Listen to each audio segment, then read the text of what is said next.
Okay,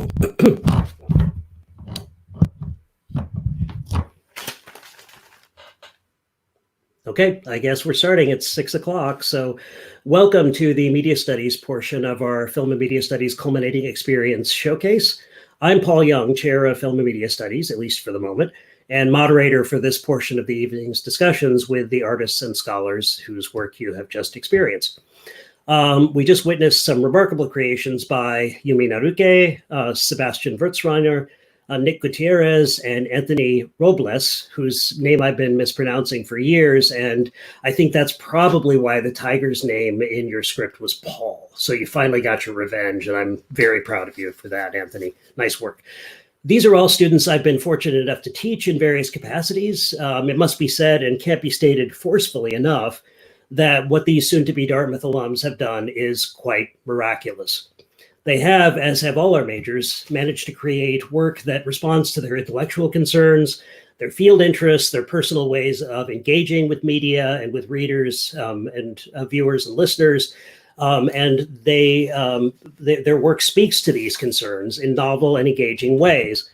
What's different about their labor to these ends is that it happened in the midst of a pandemic. The limits the pandemic has placed on mobility, on social relations, on access to resources, these have all changed our experiences of everyday life in numerous ways. But these students have not only weathered the limits of the pandemic, the limits the pandemic has imposed and the ways it has laid bare, or even more bare, the inequalities of our society. They've also worked within them. They've worked through these limits and made this makes their achievements all the more remarkable and moving, even where moving the viewer or reader wasn't necessarily the creator's intention. We will always remember these works in the context of this moment in our history. So thanks again for all of your hard work. I did find myself moved by these works, again, in part because I know where they came from and what kind of conditions under which they were produced. But sorry for all the paper moving around here. I'd like first to bring up Yumi Naruke for a question or two, and please take part in asking questions as well. What I'd like to do is to ask a question of each of our contestants for the evening, and then open it up to questions for the entire, or from the viewers who would like to ask that particular student questions about what they've shown us here, and then we'll move on to the next speaker, and then at the end we'll have a chance to converse more generally through the live comments. So first question I have is for Yumi. This set of trailers was really fascinating, and I really enjoy just the idea of doing, what has been happening on YouTube for so many years. I think especially of the example of that re-edited trailer for Kubrick's The Shining, in which The Shining is turned into a feel-good story about a man and his son, learning to love and respect each other. Which is definitely not what that film is about.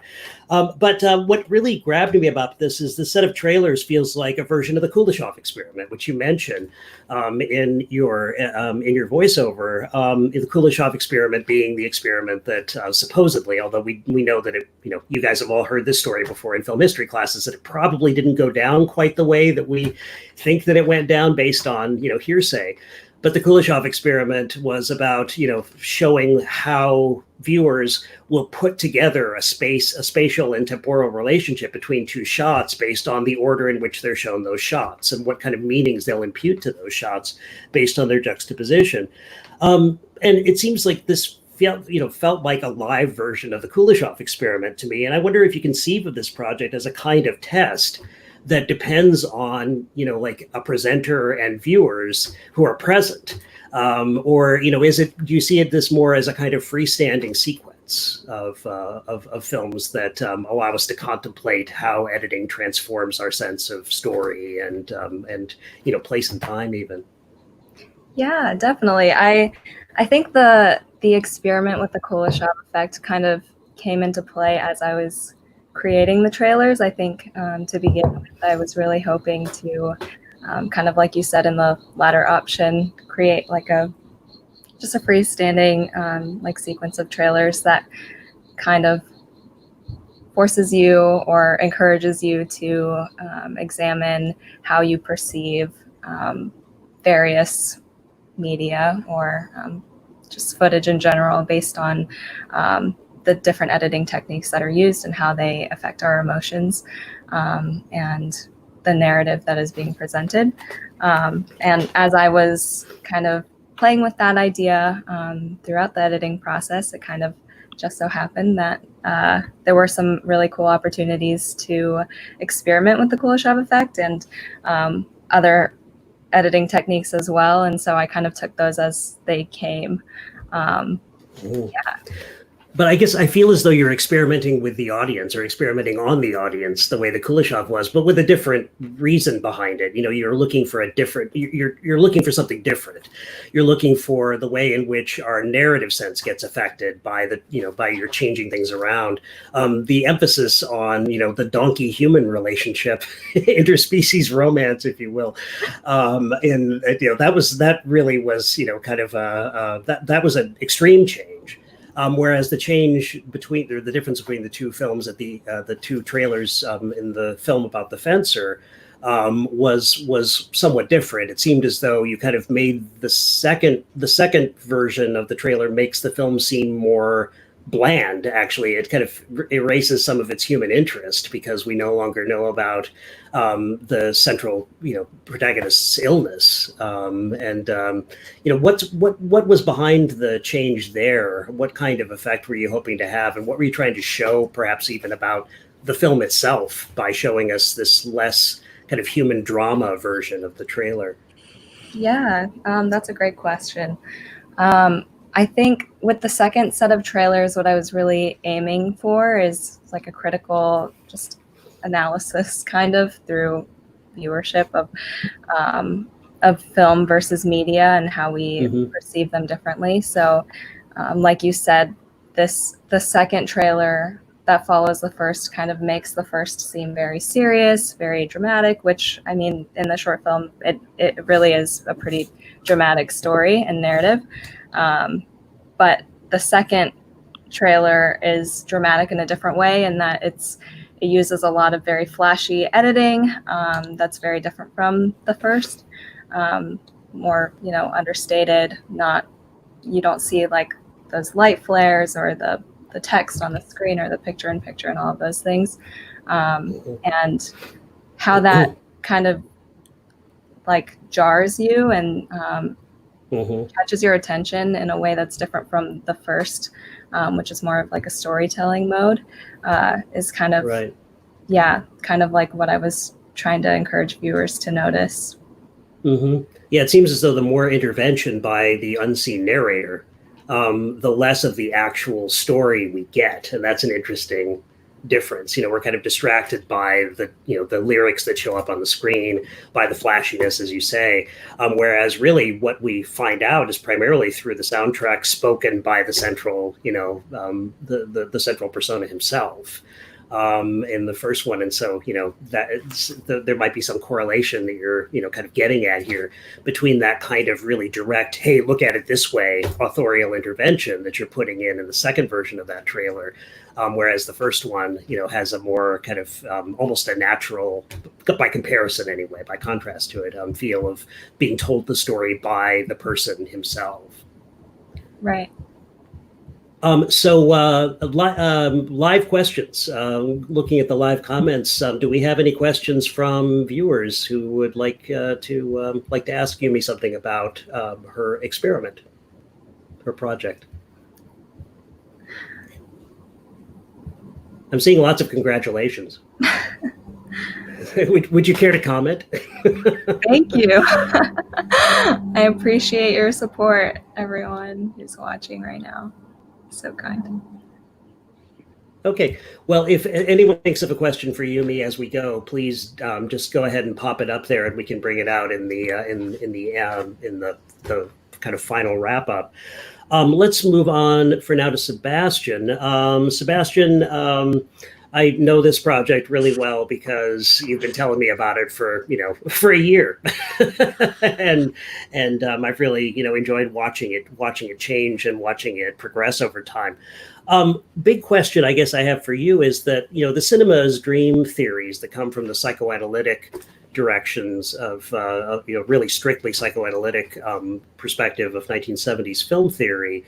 The cinema as dream theorists of the 70s cast classical Hollywood viewers as passive victims of their films, and their ideological organization of the viewers, how they see and how they process the cinematic material. How would you say your hypothesis here relates to that earlier notion of spectatorship as receptive but passive, as something not active? Would you say that you thinking about cinema as dream, even though Murch has a different perspective here than the psychoanalytic critics had, or a different reason for pursuing that analogy, would you say that we kind of carry over from the notion of film as dream any of that passivity, or do you see the way that you're understanding dream, the dream state as an analogy to cinema from a 21st century perspective as doing something different with the notion of the viewer as passive, or leaving it behind, or maybe bringing it back up in a different way?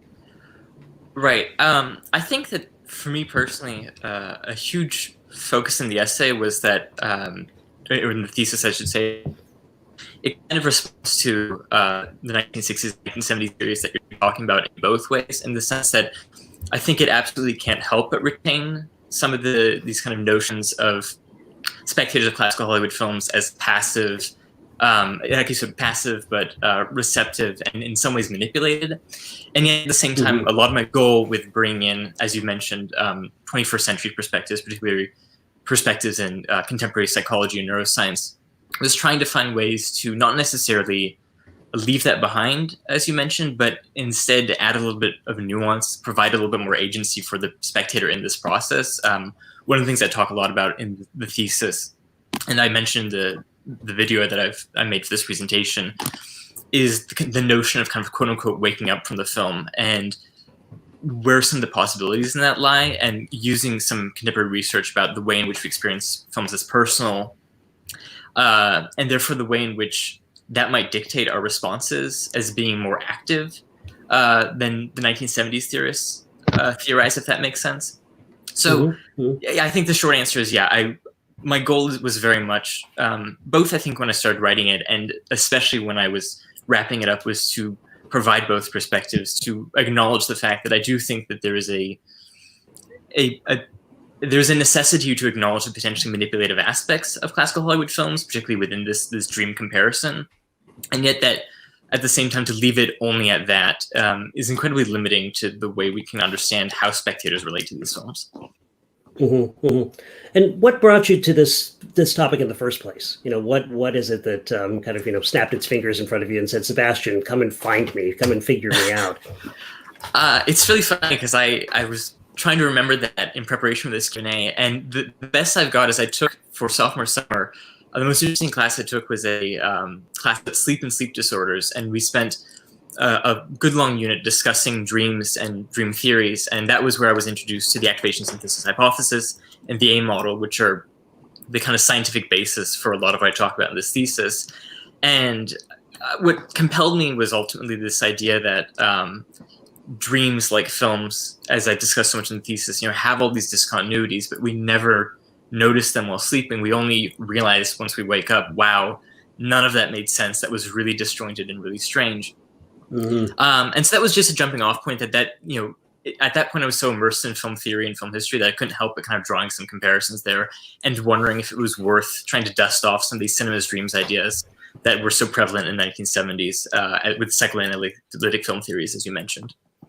Yeah, one thing you uncover, I think, in 70s cinema as dream theory, or cinema experience, or cinema viewership as dreaming theory, is how little that theory engaged with what dreams are actually like, how they're actually experienced. There's just this assumption that, you watched a movie, so you understand what I'm talking about. The subtext was there, but never really, engaged with. And I think it's really important that you point out that it's not until we wake up that we realize that we have, we've just experienced something that seems completely incoherent when compared to reality, but seemed perfectly natural, if you will, while we were experiencing the dream. And of course, Freud talks about the fact that there's a kind of removal or a secondariness about our remembering of the dream, which we're really we've created a screen memory of the dream rather than really being able to say this is exactly what I experienced. All we can do is put together a version of the dream, but we'll never really have it back after that initial relationship to it. So there's another level of mediation there of the retelling of it. That means that we're still trying to kind of make sense of it verbally. What I think of when I see Dorothy in that clip you showed, which was really well chosen, of her seeing what you're calling the kind of random data of the dream before she's begun to tie it together and try to make it seem coherent within itself during the dream. I think of that not so much as the dream activity itself, but as the activity of reconstructing the dream afterwards, of watching out the window and seeing this version of all of this data and saying that it doesn't really make any sense. It's almost as if she's awoken and said, okay, so how do I make some kind of sense of this? Yeah, absolutely. I mean, I think that clip, particularly when you and I discussed it, when I stumbled across it in the process of writing this, became really compelling for that reason, because it, for me at least, I think, as you said, kind of points in both directions towards the process in where dreams are first constructed and where they're initially random impulses that then our forebrain has to kind of put together into a narrative, and then the process that happens afterwards when you wake up and suddenly that all kind of dissolves and it's no longer coherent and you're trying to figure out how did any of this make sense.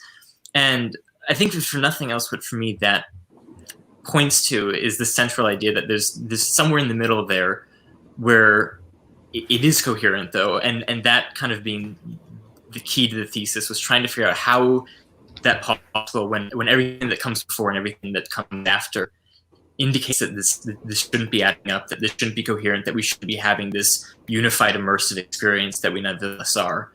And so I think that really became the crux to trying to draw this comparison between classical Hollywood films and the kind of contemporary science of dreaming. Mm-hmm, mm-hmm. Thank you for that.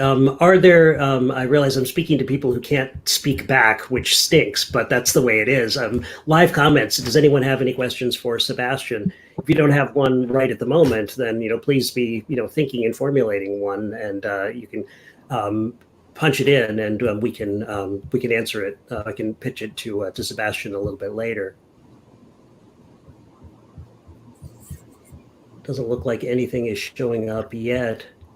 I've got to admit, just having you in front of my, on my screen right now is great, because I miss talking to you guys. I miss just having conversations in class with you all about these things. So it's very cool to see you, and so glad that we could make this work. And thanks to Peter and Jody and Iabo and Mary and Jeff for really working hard to make this to pull all this together and to coordinate this event. Nick, I'm sorry that we're interrupting your trip. We had to stop for this. I can't help but think, really, like it's kind of mind-boggling to think that, a scene that took place in a car is being viewed and thought about and responded to by you in a car. Or at least part of that scene took place in the car, right? As you're, as the character's driving with his mom. So I guess, the first question I want to ask is, what changed about your project due to the new conditions of having to work it out? Were you initially planning to make a film, or was this always a screenplay in your mind? And I guess, well, let's just start with that question, and we'll move into another question I have. But I kind of wanted to start there because of the car, I guess, because it seemed so somehow of the moment. Sure.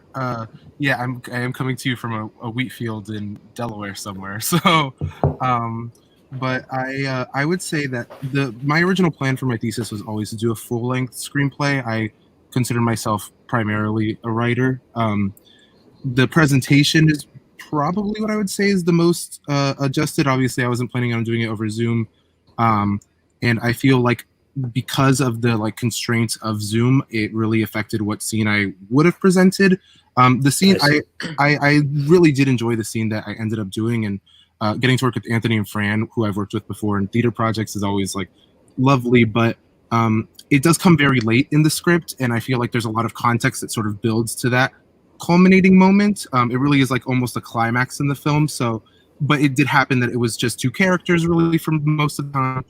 I also had to take into consideration that like with music and sound editing, it was probably one of the easier scenes to present. So because of that, sort of why I chose the scene that I did. And also, I'd say there are smaller changes to the script, not maybe in this scene, but just throughout, that sort of incorporate, I guess, because I wrote the bulk of it in quarantine, feeling isolated from others, just the ideas of, you know, what it looks like when we're trying to connect with people, and like because of whatever reasons we can't. There are like very different barriers, I would say. Sometimes it's familial, sometimes it's distance, sometimes it's where you are in a certain moment, driving in a car down to the airport, the time of day. So those were little things. There are also like where dialogue changes just about like feeling. A lot of my play has to do with the idea, which I sort of do touch on in this scene and in other scenes, about sort of not realizing you're going to miss what you had, I guess I would say, or the idea of like nostalgia, and not knowing that you're going to be nostalgic in the moments that you are later down the line for the moment that you're in, which is something that I've sort of been grappling with, and I feel like a lot of people have during this quarantine period of being in our rooms and our house, and just like it's the little things you miss, like the going to the grocery store or going to a movie theater. And I feel like a lot of film people, like it's just things that you didn't realize you would miss until they've been taken away, because it's sort of all you know in the moment until you were presented with another moment later down the line when you don't have it anymore. So I really I dug deeper into those themes, I'd say, because of the circumstances we were in, and I really enjoyed sort of the shift that my script had as a result, and sort of the direction it went in. So yeah. Wow. Yeah, that's fascinating. The more structural question I wanted to ask may kind of dovetail with this one, and that is the choice of the album as your kind of conceptual structure, and you might even say it's your narrational structure, if not the story structure, right? Because what I think I got this right, because I haven't seen the whole script, and I've heard your description and I've seen this scene, but I think you said that the story is somewhat achronological or non-chronological, but the album is chronological. That is, you still got the songs playing in the same order that they play on the CD. How did you use the structure of the album to against the structure of the story, or against the chronological structure of the story? And what kind of effect do you think it had on the final product for you to have to put the events of the story in non-chronological order, if I'm understanding you correctly, in order to make the album come out right? Yeah. I would say that sort of, I guess the first thing I'll say is that when an artist makes music, usually they create an album with a story in mind, even if it's not a literal story. They want you to hear from beginning to end their album, and songs appear on a track list for a reason. But the way that like we as listeners listen to music is very rarely do we sit down and say, I'm going to listen to the entire Sound and Color album. I'm going to listen to the entire Abbey Road album. We'll listen to our favorite song, or a song that fits a particular mood. So when I was sort of crafting the script, what I did is I sat down and listened to these songs, and I said, okay, what kind of scene, what kind of emotion is brought up, and how would characters interact with this song diegetically in time? And how would you maybe like what kind of memories would this kind of song bring up? And once I had those moments together, I sort of I would say I wrote the scenes independently from each other. So I came up with the idea for maybe the scene for scene 9 first, and then I went to 3 and then 6. And once I had them all together and saw them all out, that was when I could sort of start to do the narrative building work of saying, okay, well, I don't think that we should learn this about the character as early in the script as we do. Or I don't think that the build up for this maybe theme arc or story arc is as defined as it can be for the characters that we have and the story that we have. So that's when I started maybe mixing and matching and saying, well, I would like to see this earlier and this later. And I did have conversations with some of the people who read my script who were like, who were like, well, maybe it would be easier, because a lot of the times it was me like being in my room being like, it just doesn't, I don't know why this scene isn't working, and being like, well, maybe you can shift the order of the songs, or maybe you can have more scenes than just the 12 sort of segments of songs. But I felt like for me, because I was so focused on the relationship between memory and music, and between how people react with music in making it was never, I didn't think there was ever an option to not do it chronologically, to not see, it needed to be out of order, because that's the way that we interact with music, and that's also just the way that, I guess that's what I would say. That's the way that we interact with music, and that's sort of the emphasis of the story in that sense. I think you're right. The album isn't in the screenplay, as you saw, the actual lyrics show up as a character. So when you're reading it, you actually see wherever in the song that is, what lyrics would line up with that moment, because they are almost in conversation with with either the scene itself or characters in the scene. So yeah, it was never an idea. It was always going to be beginning to end. We see this entire album, and if things sort of get jumbled along the way, I liked the idea of sort of toying with the traditional like narrative 3-arc structure of classic Hollywood cinema, and those are my favorite types of movies, the ones that sort of subvert your expectations. So I wanted to play around with that, and I'm really happy with what came out as a result. Right. One last question from me, and that is, did you always plan to have the music part of the story world, that is to be diegetic and be a kind of character that would speak to, an emotional moment or even a plot moment? Or was this something that came gradually as you were working out the way that the album itself would structure the film? I would say more of the latter, in that I always had the idea that like in certain scenes, a character would maybe be listening to a song. But for me, it was really more about like songs inspiring a scene as opposed to being about a song. But then as I went further in the process, I was like, I think it really is interesting to see like if this whole journey is about how we react to music, why would we not want to these characters react to the music around them? And for the character of Rob himself, I think that he uses music almost as like a coping mechanism sometimes. It's that he faces in the screenplay. And one of my favorite parts of the story is that because we establish the rules of the movie, that the music always appears diegetically, it makes the moments when music maybe is not as realistically diegetically that more powerful. So in this scene, it's actually the first time in the film that the music appears diegetically, in that it comes from the vents in his climactic scene with his mother. But realistically, like that album's not just going to randomly be playing in that moment from airport vents, but it's sort of like it's because we have established those rules, it gives me opportunity to break them, which I think can really highlight a scene. Right. I guess spoilers, because no one's going to read the whole thing. And the final scene in the script is actually the first time in the entire movie that a song does not appear diegetically. So it starts off appearing diegetically, and I think the actual line that I wrote in the script is that the music starts playing, it comes from nowhere, it just is. So I love that you're giving us a structural spoiler alert. That's fantastic.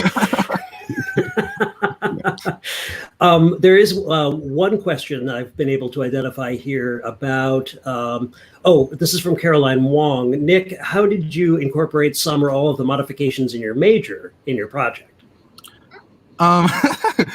Great question. I'm not a modified major. I'm a full film major.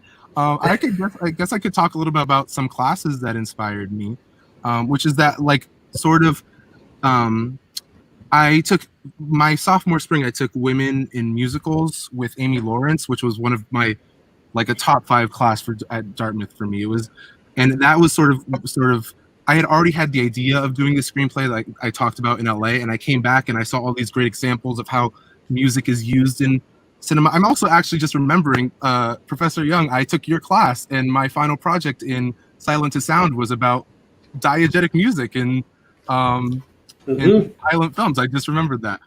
So it most certainly was. It's sort of, I feel like the great thing about this project is that it really does feel like a culmination. It feels like I have sort of dabbled in these topics in different classes and found my own way to sort of make these ideas that I'm really fascinated with work for the context of the class. And this is my first opportunity to really like, how would I do it if I was the creator of a film and not just interacting with other people's works, but being actually able to do my own.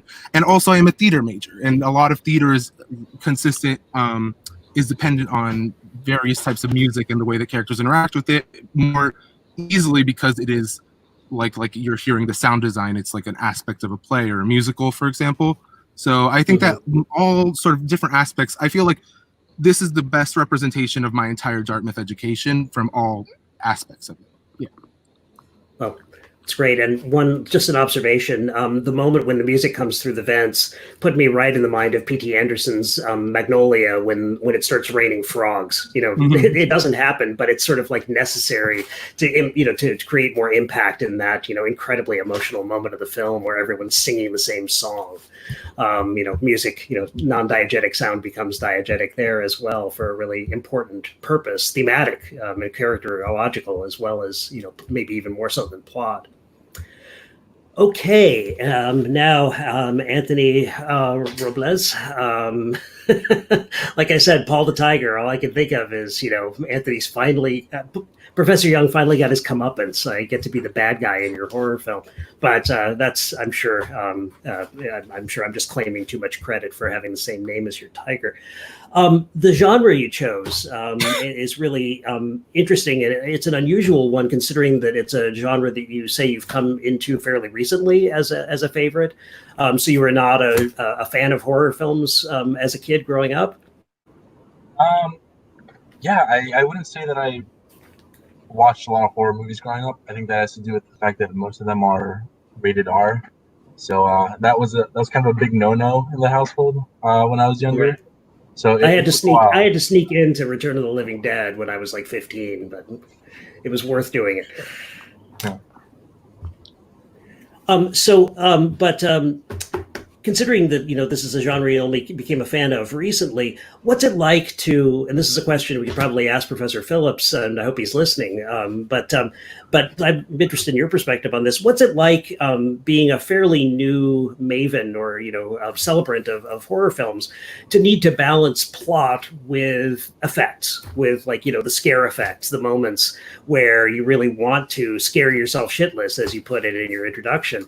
Those are so important to the genre, but what's it like as a writer of screenplays to have to balance that, keeping the plot going with, having a moment that really will be scary and yet doesn't just bust out of the film entirely, and make the plot irrelevant as a result? Right. So, yeah, this is the first feature-length script I've ever written. I've written a few short scripts for production classes at Dartmouth before. And I've sat down to start other feature-length scripts in the past, and I have half a dozen of those sitting on my laptop. But for one reason or another, those never got finished. So I've never fully dedicated myself to writing a script. And thanks to Professor Quiana, she finally, set the terms, and I was like, okay, I'm going to do this. So I finally wrote it, and yeah, it is hard to manage to balance the thrills with the story because I didn't grow up with horror films, and I grew up with films that one might say are more character driven, and it's about the characters and the journey they take on. While horror films, not all of them of course, can really emphasize the thrills and the scares. It's funny that you mentioned Return of the Living Dead. I actually just watched it for the first time a few weeks back. So I've been watching, as I've been writing the script, I've been watching horror films, and I've been, just drawing on a little bit of inspiration with that. I wouldn't say I'm completely familiar with the genre. There's still a lot of blind spots, but with each horror film I watch, I feel I learn a little something more about how the characters work in relation to the thrills, or vice versa, or why a particular scene was scary and why something else fell flat, and just learning that and then applying that to my own brain as well. So One of the hardest things I would imagine for working as a director or a screenwriter with any genre that has really tight rules that everyone knows, and the Scream, the Scream franchise being the ultimate example of a film that really knows its rules and, wants to break them, but also wants to play with our knowledge of them in a really overt way. But do you feel, what would make any genre film written by you your film?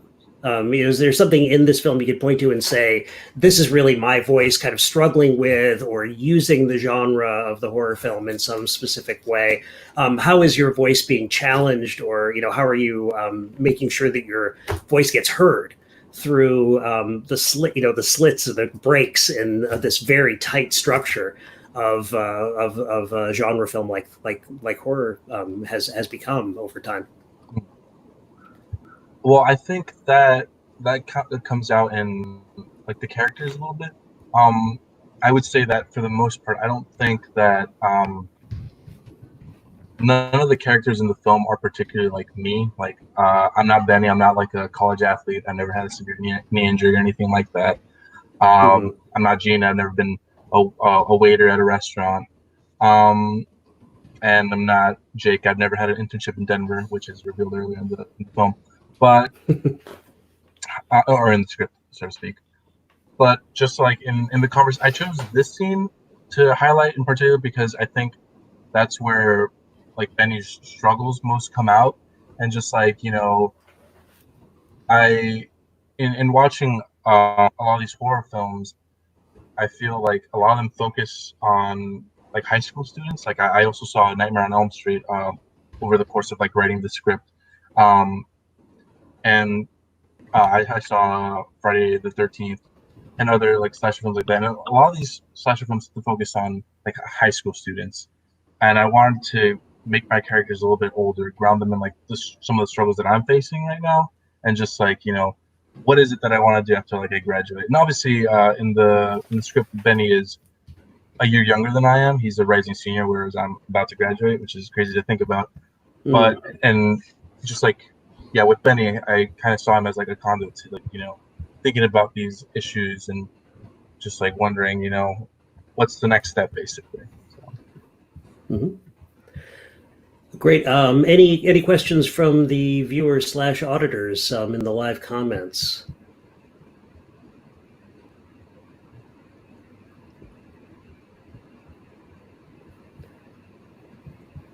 Oh, right. So let's go back to Yumi here. Peter's just picked out a question that I was about to go back to, which is great.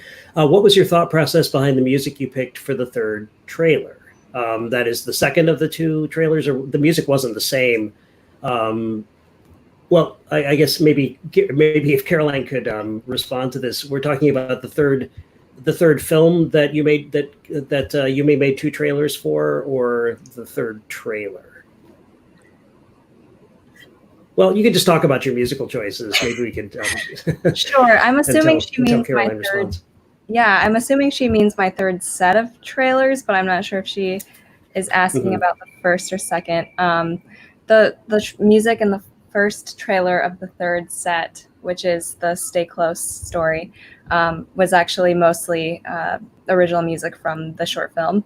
I tried to stay as close to the original like footage and music as possible for all three of the trailers.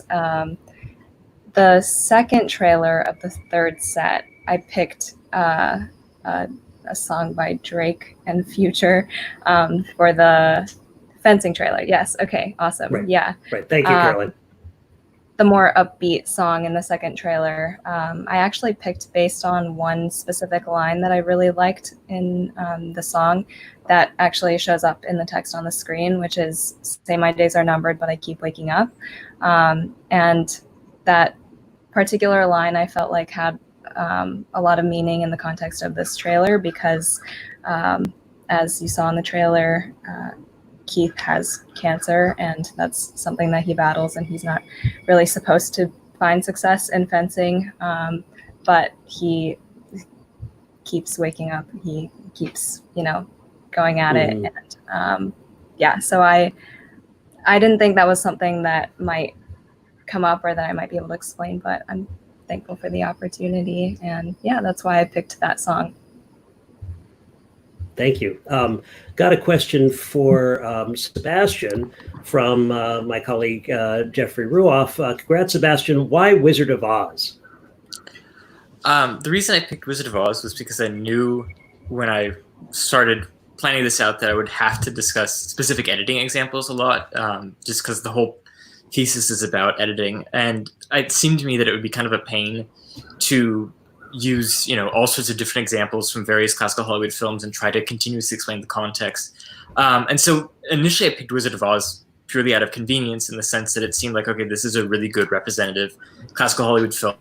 It's one that a lot of people are familiar with. Like, I think in the paper I have some statistical evidence, which is questionable, but nevertheless interesting, which says it's possibly among the most seen films of all time, just period. So it seemed very appropriate in that sense. And then the more I looked into The Wizard of Oz, one of the things that was so interesting about it is that most of the film itself is a dream, and it imagines dreams very similar to how a lot of dream researchers imagine them, in terms of it's combining aspects of Dorothy's memory with just these really random surreal impulses and kind of fusing them together into this semi-coherent narrative.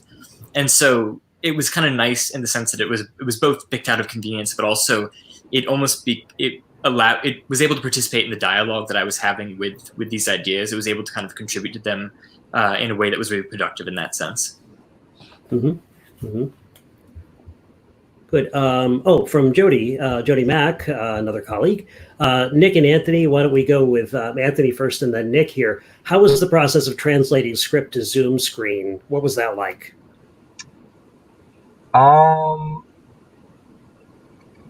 Not ideal. I don't know. Not what I imagined my what I imagined the culmination of my honors project would be. Well, Anthony, you had originally intended to create a film, as you mentioned in the in your intro, and this has been, it's obviously been a very different experience to try to channel a different story into a different format or a different medium than you had originally planned. Yeah, that's what I was trying to get at. But in the end, still a great experience. I got to work with Nick as he got to work with me. And I also worked with Sam West, who actually was cast in my short film as well. So we still brought Sam back to help out. And also Evan Barton, my closest friends on campus. So I guess, I don't know, I think the hardest part, honestly, was picking the scene that I wanted to, bring to Zoom life, basically. And because I was going through my script, and I had read Nick's script before, and then his script, mine is because it is a horror film, the scenes are different, and I feel like there weren't as many scenes that displayed that could show what I was going for without resorting purely to me saying the tiger does this and then he does that and people run away and and I wanted to pick a scene where there was a sizable amount of dialogue. And that's how I ended up settling with the scene that I picked, because if not, I would have likely picked the scene earlier in the script, because like Nick's scene, this also takes place later on in the script. And I wasn't a huge fan of that, but I figured that this was the best scene to show both dialogue, conversation, and also an appearance by the tigers, basically. Mm-hmm, mm-hmm. Thanks. And so over to Nick. What was your experience of translating script to Zoom screen? Yeah, I'll also just say that it was great. Not my script, but working with Anthony's, because Anthony's future award-winning film Omega that we were working on in the winter, I was the AD for it, and Evan was working the boom, and Sam acted in it. So it was almost like we all got together again and got to just sort of have that little last experience together, which was fun. Putting the band back together. For my scripts personally, I'd say, I've sort of already talked about this, but I'd say that my biggest issue was was working with music. specifically, and trying to figure out, well, because we're on Zoom, because I'm also, and this is something that probably would have happened in the reading as well, but sort of it's more amplified because of Zoom. It would have been such a like logistical nightmare to work timing with Fran and Anthony and the song, and to do that. So I actually sat down with Anthony and we were like really racking our brains around this, and we were like, how are we gonna incorporate it? And what we ended up deciding on is just playing the song at the beginning and the end, which were two sort of pivotal moments for the song in the scene. But we felt like it was like the perfect balance of like having a taste of what it would be like, but not having to go through like a whole 2 weeks of like sound editing and like working on like adjusting levels and like matching the actual visuals to the song. So I'd say that was probably the hardest thing with the Zoom. But I also was like very fortunate that I got to work with Fran and Anthony, who, like I said, I worked. They both acted in my play that I put on in the Fall Tires of a Dream as the both together as the mother and father. So so we already had that like established repertoire. It was easy to talk to them. And we also knew how to like when I said something about like because when you have to put on like a Zoom thing yourself, you sort of become the writer and the director. So when I was like, this is sort of what I'm imagining, we all sort of kind of were on the same wavelength because we had all worked together before. And they're both just like really talented actors. So it was, I felt like we did do multiple takes, but we did the first take and I was like, if this is the one that gets sent, this is it, because it was really great. So it ended up being not as much of a hassle as I thought it would be. But there were challenges, of course, but I was really pleased with the way it turned out. It looked really nice. The music ended up working out great. So yeah, that's sort of how I interacted with it. Yeah, you just explained a couple more ways in which this really felt like a culmination for you, which is terrific. A culmination of your experience with your friends and fellow majors. Working on these things and working across different works that belong to you or belong to Anthony or whomever. It's really wonderful to hear. A question from Arthur Mensa. Thank you very much. Humes, if I may call you Humes, as Arthur did. Which trailer did you most enjoy making and why? Great question. I think it would have to be, it's a close tie between the love story in the second trailer of The Foreigner and the second trailer of Stay Close. So this is a real, I really enjoyed making the kind of like hype sports fencing video because I actually am really passionate about sports media particularly, and have worked with both the football and basketball teams at Dartmouth and with like their media. And so that's something that I personally really enjoy. But I also really enjoyed making the love story narrative for The Foreigner because I just thought it was so funny. And I hope that you also enjoyed it. But and yeah, I think the tricky part with the au pair set of trailers was that I was actually originally intending to make the second trailer in that set a horror trailer. And I know we've talked about horror a little bit in this Q&A, but I actually just always had a really bad feeling about it when I was making it. And Professor Quayana gave me a very good piece of advice, which was to listen to how you feel when you're editing something. And so that's why I kind of pivoted to the voiceover, which of course was pretty minimal in terms of editing. It was just adding the voiceover on top. So yeah, I really enjoyed making the kind of diverging narratives in the second and third set of trailers the most. Right. Yeah, that seemed like a really shrewd choice too, to start with two trailers that differ only in terms of their voiceover, so you can kind of prepare the viewer, your experimental subjects, and what kinds of work they might need to do without giving away the whole experiment right at first. You also got a question from Jeff Ruoff. Oh yes, Jody says, look at all those medals. So Anthony, you're gonna have to come clean. Dude, did you blow up the Death Star? What happened? How did you earn all these amazing medals? Just back in my childhood room from various competitions from high school and stuff like that. So. Okay, but none of them in track and field. No. Okay, because you said you didn't do track and field. A few swim ribbons from way back. Excellent. I'm still pretty sure one of them is for blowing up the Death Star, but I'll just keep that to myself from here on out. So another question from Jeff Ruoff for Yumi, and that was why these particular narrative films? And I had a question on top of that, which is, did you know these filmmakers, and how did you get the rights? How did you secure their consent to use these films and re-edit them into these trailers? Yeah, absolutely. Great question. So these 3 trailers, or 3 short films, actually came from 3 friends of Professor Quayana's. So she put me in touch with several filmmakers that she knew in film school, and I think I watched 7 short films total.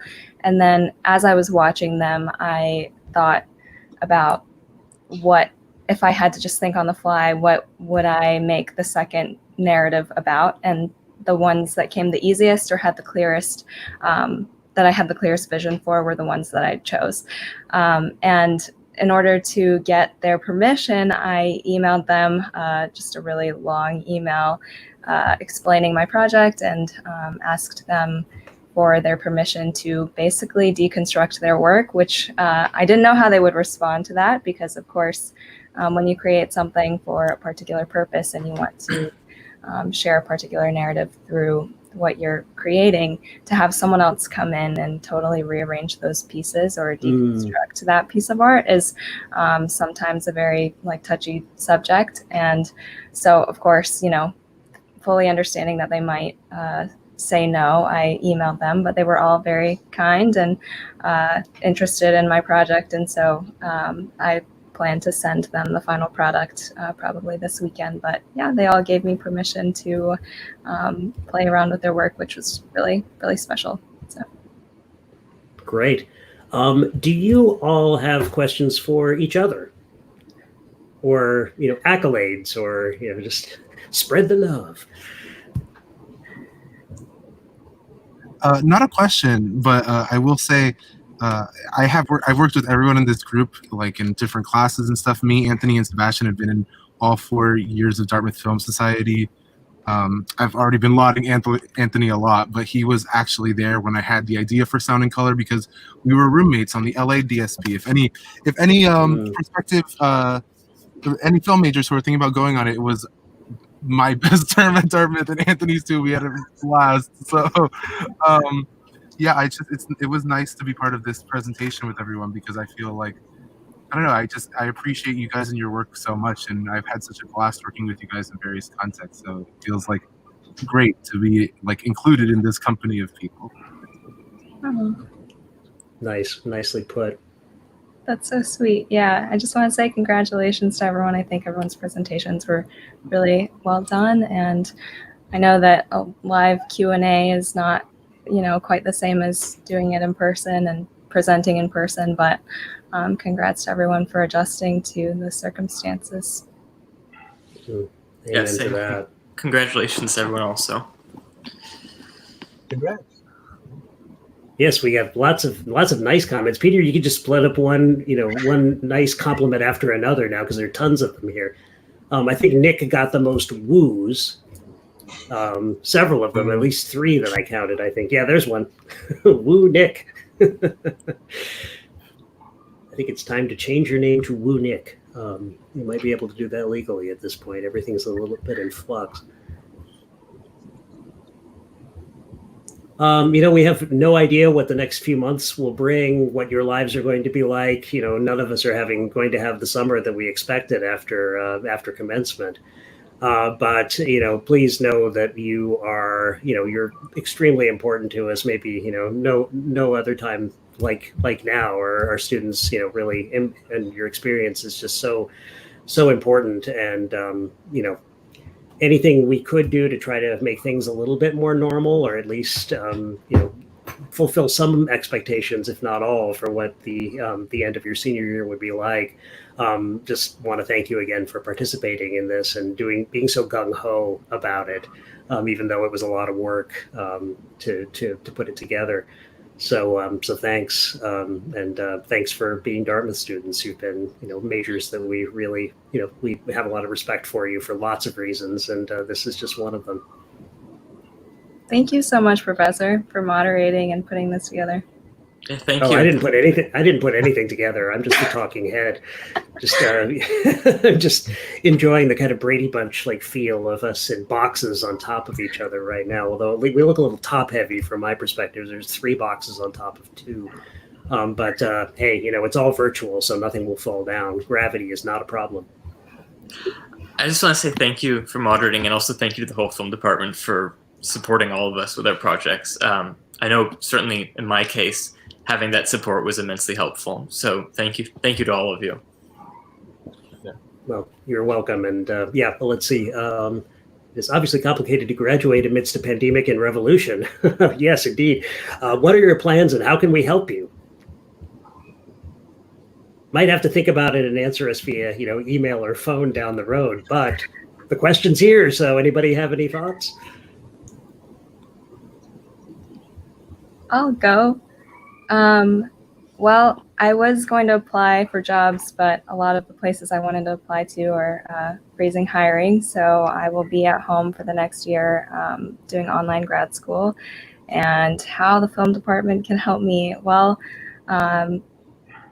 Professor Mack and Professor Quayana have both been giving me feedback on my next film project, which is a documentary of my time in quarantine.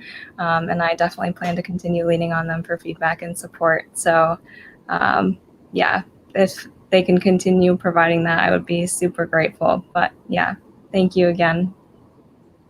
Yes, in most cases, when I exchange emails with students, I keep telling them your department is still here. We're still here for you. So, we will, keep up with us, and please don't be strangers. Anybody else have any requests to make? It feels a little bit like the Wizard of Oz now, doesn't it, Sebastian? So, you get a heart, you get a brain. Exactly. If you hear any jobs, sorry, I was just going to say, if you hear any jobs, send them our way, please. Absolutely. Yeah, no doubt about it. Getting a lot more yays to all. Oh, what are your next film and video projects? Anybody got anything on the hopper that is just kind of burning a hole in your hand, waiting to make it to the screen? Or to the Zoom screen, at least, for now?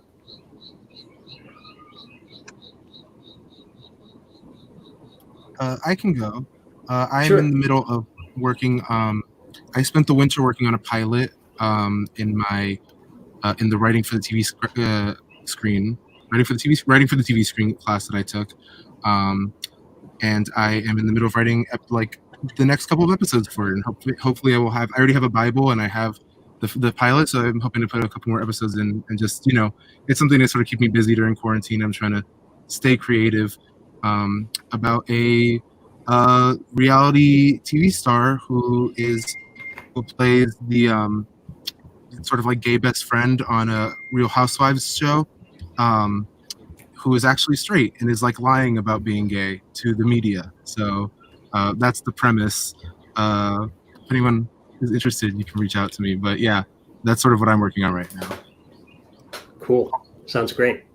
I'll say that I've read the pilot and it was very good, so I have high hopes for further episodes. Anthony Robles says it was dynamite. You can put that you could put that on the first flyer that you send out for this thing. I guess I'll just say that while writing a script was very challenging and time consuming, and it's also nowhere near as polished as I would have liked it to be. It was also immensely satisfying to finally write a feature-length screenplay. And I guess I've kind of been bit by the bug because I hope to use this summer to write another one. So. Yes, something good does come out of these things. Well, it can, at least. It's not guaranteed, but it certainly can. That's great to hear. All right, so we're about a minute away from the big, from the next big event. So I better say, so long to you, but please don't be strangers. Congratulations to you all, and thanks for a really, really interesting and great set of presentations. Thank you. Thank you. Thank you. Thank you. All right. Take good care, everybody. I think we're all going to have to click our leave studio button so we can go over to the other screening. So, okay. Take good care, guys. Bye. That is the Congratulations. title of that pilot. Arnav, just sorry. I saw your comment, and yes, that's the title of the pilot. Okay. Take care. See ya.